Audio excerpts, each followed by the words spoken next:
গতকাল ইরানের উপরে আমেরিকা এবং ইসরায়েলের যৌথ হামলা শুরু হয়েছে। ইরানের রাষ্ট্রীয় টেলিভিশন দেশটার সর্বোচ্চ নেতা আয়াতুল্লাহ আলী খামেনির মৃত্যুর খবর নিশ্চিত করছেন। ইন্না লিল্লাহি ওয়া ইন্না ইলাইহি রাজিউন। সৃষ্টিকর্তা এই শহীদের মৃত্যু কবুল করুন। এখন এই যুদ্ধের ভবিষ্যৎ কি? কেউ কেউ কইতেছেন ইরানের তো আসলে পাল্টা আঘাত করার মতো তেমন কিছু নাই, কিছু ক্ষেপণাস্ত্র ছাড়া। ক্ষেপণাস্ত্র ব্যয়বহুল, এইটার একটা স্টক আছে, সেটা শেষ হয়ে যেতে পারে দ্রুত। বিমান দিয়ে বোমা মারা অনেক বেশি কস্ট এফেক্টিভ, তাই এই যুদ্ধে ইরান টিকবে না।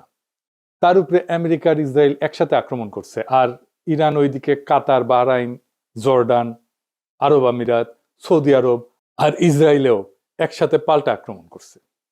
ইরান একা অসংখ্য শত্রুদের সাথে একসাথে লড়তেছে।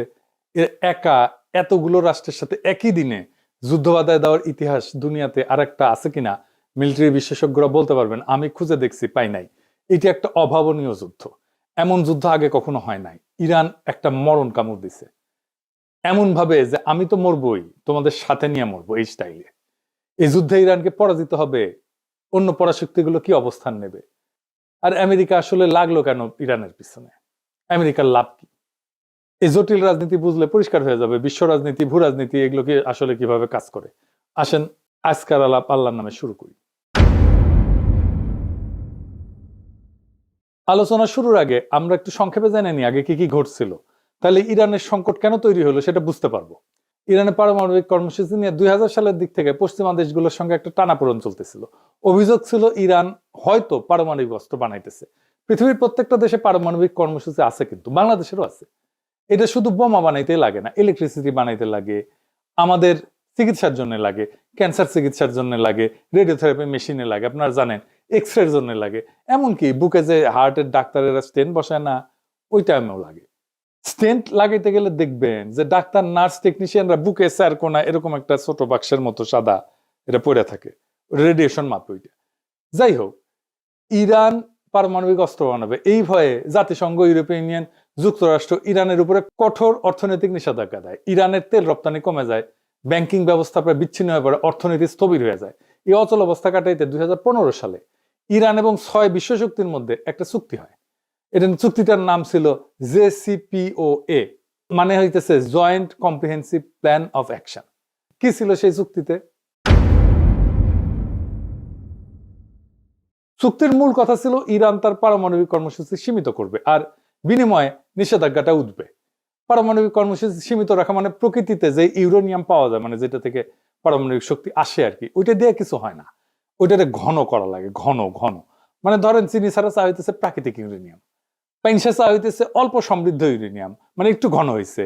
হালকা মিষ্টি চা হইতেছে মাঝারি সমৃদ্ধ ইউরেনিয়াম, আর কড়া মিষ্টির চা হইতেছে বোমা তৈরির গ্রেডের অতি সমৃদ্ধ ইউরেনিয়াম। এটা কেমনে ঘন করে এই ইউরেনিয়াম? মানে মাখন তোলা দেখেছেন না, যে ঘুটা দিয়ে ঘুরায়, ঠিক ইনকে ঘুরে ঘন করে। ইরান রাজি হয় যে এই ইউরেনিয়াম সমৃদ্ধকরণটা মাঝারি পর্যায়ে রাখবে, মানে যেটা দিয়ে আরামসে বিদ্যুৎ বানানো যাবে, চিকিৎসার কাজ করা যাবে। এবং আন্তর্জাতিক পারমাণবিক সংস্থা যেটা জাতিসংঘের IAEA, ওইটাকে কঠোর নজরদারির সুযোগ দিবে। নজরদারি চলতেছিল। এর ফলে চুক্তি স্বাক্ষর করার পর একটা বড় অংশের আন্তর্জাতিক নিষেধাজ্ঞা উঠায় নেওয়া হয়। ইরানের তেল রপ্তানি বাড়ে, বিদেশি বিনিয়োগও আসে। কিন্তু 2018 সালে ট্রাম্প এই চুক্তি একতরফাভাবে বাতিল করে দেয়। যুক্তি ছিল চুক্তিটা যথেষ্ট কঠোর না, মানে ট্রাম্পের পছন্দ মতো, মন মতো হয় না। আবার নিষেধাজ্ঞা আরোপ করা হয়। ইরান দেখে, আচ্ছা আমিও তো তাইলে ইউরেনিয়াম ঘন করব, আমার তো লাভ নাই, চুক্তিতে তো আমি নাই। তারা পারমাণবিক বোমা বানানোর মতো ঘন করে ফেলে ইউরেনিয়াম। কাছাকাছি ইরানের যুক্তি, আমেরিকা আগে চুক্তি ভাঙছে, আবার নিষেধাজ্ঞা দিছে, তাই বাধ্য হয়ে প্রতিক্রিয়া দেখাইতেছি। চুক্তি ভাঙার দায় যুক্তরাষ্ট্রের। এখন যুক্তরাষ্ট্র কি চায়? এক নাম্বার, ইরান যেন ইউরেনিয়াম আর সমৃদ্ধ না করে, মানে ঘন না করে। এটাই শেষ না, তার মজুদ যেটা আছে সেটা যেন কমায়। এটাই শেষ না, আবার কঠোর নজরদারিতে যেন রাজি হয়। এখানেই শেষ না, সে যেন তার ব্যালিস্টিক মিসাইলের কর্মসূচি ত্যাগ করে, এটা যেন আর না বানায়। আর কে? এটাই শেষ না, হিজবুল্লাহ আর ইয়েমেনের হুতিদের যেন সাহায্য না করে। আবার ইসরায়েল দাবি করে ইরানের পারমাণবিক অবকাঠামো পুরো চূর্ণ বিচূর্ণ করে দিতে হবে, এটা শেষ করে ফেলতে হবে, মাটির সাথে মিশাই দিতে হবে। একটা দেশে বাইরের দুইটা রাষ্ট্রের ইচ্ছা মতো চলতে হবে। আমেরিকা ইসরায়েল যা চাইবে তাই চলতে হবে, এটা কোনো মর্যাদা সম্পন্ন দেশ করবে না। এবার আসেন দেখি আসল প্রশ্ন, আমেরিকা ইসরায়েল কি ইরানকে হারাইতে পারবে? প্রথমে বলে নি, আমেরিকার ইসরায়েলের সম্মিলিত সামরিক ক্ষমতার ধারে কাছেও ইরান নাই। তাইলে কি ইরান হাইরা যাবে? না, এই প্রশ্নের উত্তর অত সহজে দেওয়া যাবে না। আসেন আমরা আলাপটা শেষ করলে বুঝবেন আসলে ইরান হাইরা যাবে কিনা। যুদ্ধ তো শুধু অস্ত্রের কস্ট বেনিফিট অ্যানালাইসিস না, যুদ্ধ রাষ্ট্রের কাঠামো, ইতিহাস, ভূগোল, মনস্তত্ত্ব সব মিলে একটা পূর্ণাঙ্গ সমীকরণ। আর সেই সমীকরণে ইরানকে সহজে হারানো খুবই কঠিন, প্রায় অসম্ভব। কেন? আমাদের একটু ইতিহাসে ফিরে যেতে হবে। ইরানকে বুঝতে হইলে 1953 সাল থেকে শুরু করতে হবে, যখন ইরানের তেলের মালিকানা ইরানের ছিল না, ব্রিটিশ কোম্পানি ছিল। বিপি নাম দেখেন নাই যে, এর ছিল মালিকানা ব্রিটিশ পেট্রোলিয়াম।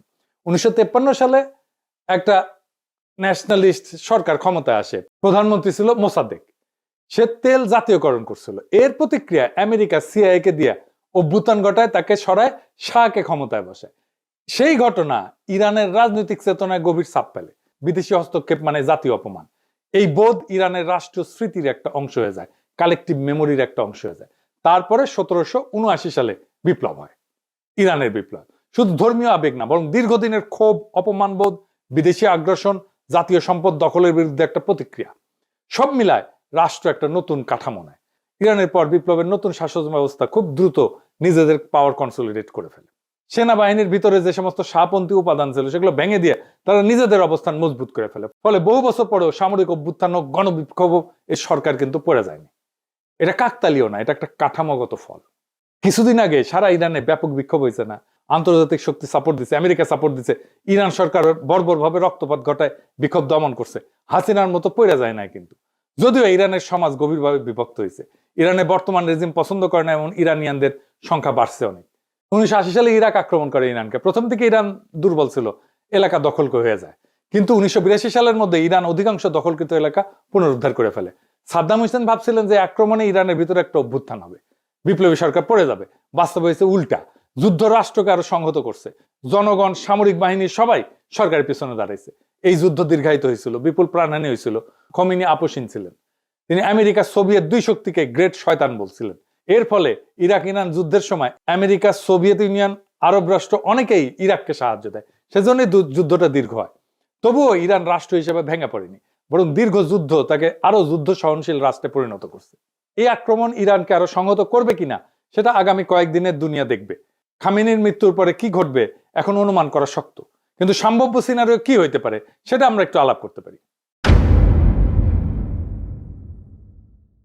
যদি শুধু আকাশ থেকে বোমা মারা হয়, তাতে সামরিক স্থাপনা ক্ষতিগ্রস্ত হইতে পারে, কিন্তু রেজিম চেঞ্জ হয় না, সরকার পতন নিশ্চিত হয় না। ইতিহাসে দেখা গেছে নো ফ্লাই জোন বলেন, দীর্ঘ বোমা বর্ষণ বলেন, এসব চলতে পারে বছরের পর বছর, কিন্তু স্থল আক্রমণ ছাড়া, গ্রাউন্ড ইনভেশন ছাড়া রেজিম চেঞ্জ করা কঠিন। ইরানে গ্রাউন্ড ইনভেশন কেন কঠিন? প্রথমত ভূগোল। স্থল পথে ইরানে ঢুকতে গেলে পশ্চিম ইরানের দীর্ঘ জাগ্রস পর্বতমালা অতিক্রম করতে হবে। পাহাড়ি ভূখণ্ডে বড় আকারের সেনা, ট্যাঙ্ক, সরবরাহ লাইন এগুলো এগায় নেওয়া খুব কঠিন। সরু গিরিপথ থাকে, উঁচু নিচু পথ থাকে। এখানে যারা প্রতিরক্ষা করে, ডিফেন্স করে, তাদের বেশি সুবিধা। ইরান মূলত একটা বিশাল উচ্চভূমি, চারপাশে পর্বতমালা, মাঝখানে মরুভূমি, আর জনবসতি অনেক জায়গায় পাহাড়ের ভেতরে, আড়ালে। এই ভূগোল আক্রমণকারীদের জন্য তিনভাবে বিপজ্জনক। একটা হচ্ছে মেকানাইজ বাহিনী, এগুলো ট্যাঙ্ক ইত্যাদি, গাড়ি, বহর টহর এই সমস্ত নিয়ে যখন যায়, আগাইতে যায়, তখন গতি কমে যায়। সংকীর্ণ উপত্যকার মধ্যে দিয়ে যেতে হয়। চোখ পয়েন্ট আছে, মানে যেখানে আটকায় যেতে পারে। এসব জায়গায় কনভয় আটকায় গেলে ক্ষয়ক্ষতি দ্রুত পারে, উপর থেকে আক্রমণ করবে। যারা ডিফেন্স করে তাদের এখানে সুবিধা, উচ্চভূমি থেকে নজরদারি করতে পারে, অ্যাম্বুশ করতে পারে, প্রতিরক্ষা লাইন তৈরি করা তুলনামূলকভাবে সহজ। ইরান সবসময় এই অ্যাডভান্টেজে থাকবে। রাজধানী বা নগরগুলো এগুলো ইনসুলেটেড, মানে বড় শহরগুলো অনেকটাই পাহাড়ি বলয়ে সুরক্ষিত, চারিপাশে পাহাড়। দ্রুত ধাক্কায়, কুইক থ্রাস্ট যেটাকে বলে মিলিটারি ভাষায়, এটা ফল আনা কঠিন। ইরান সমতল ইরাকের মতো না, এখানে ভূগোল নিজেই এক ধরনের প্রতিরক্ষা বাহিনী হয়ে থাকে। এরপর আছে লজিস্টিক্স বা সরবরাহ। ইনভেশন মানে শুধু সৈন্য যাওয়া না, এটা সাপ্লাইয়ের যুদ্ধও বটে।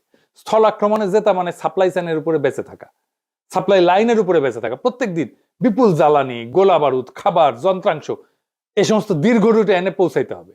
পাহাড়, মরুভূমি এই সমস্ত পরিবেশে কনভয় ট্রান্সপোর্ট ইন্টেন্সিভ এবং সিকিউরিটি ইন্টেন্সিভ হয়। একবার সাপ্লাই লাইন যদি ভেঙে যায়, তাহলে ফ্রন্ট লাইনের শক্তি থাকলেও এটা কার্যত থেমে যায়, কাজ করতে পারে না, আক্রমণ করতে পারে না। এটাই বড় পার্থক্য। গ্রাউন্ড ক্যাম্পেনে আপনার যুদ্ধ ক্ষমতা নির্ভর করে সাপ্লাই পৌঁছায় কিনা এটার উপরে। এরপর আছে এন্ট্রি প্রবলেম, কোন দিক থেকে ঢুকবে। এটা এই রাজনীতিতে অনেক সময় সামরিক সমস্যার চেয়ে বড় হয়ে যায়। ইরানে বড় স্কেলে স্থল আক্রমণ করতে গেলে প্রতিবেশী দেশগুলোর ঘাঁটি করিডোর দরকার পড়বে, কিন্তু আঞ্চলিক রাষ্ট্রগুলো রাজনৈতিক ঝুঁকি নিতে চায় না।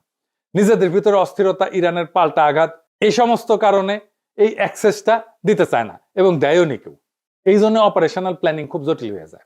ইরান যেটা সিকিউরিটি স্ট্র্যাটেজি নিয়ে চলে, এটার একটা প্রতিরক্ষার ধারণা আছে। এটাকে বলে A2AD প্লাস অ্যাসিমেট্রিক। এটা দিয়ে সময় কেনে এবং খরচ বাঁচায়। A2AD এটা আবার কি আসেন, এটা বুঝে দেখি। এনা সামরিক টার্ম ইউজ করলাম আর কি, কুল লাগে এনা এগুলো শুনলে, বুঝে কই।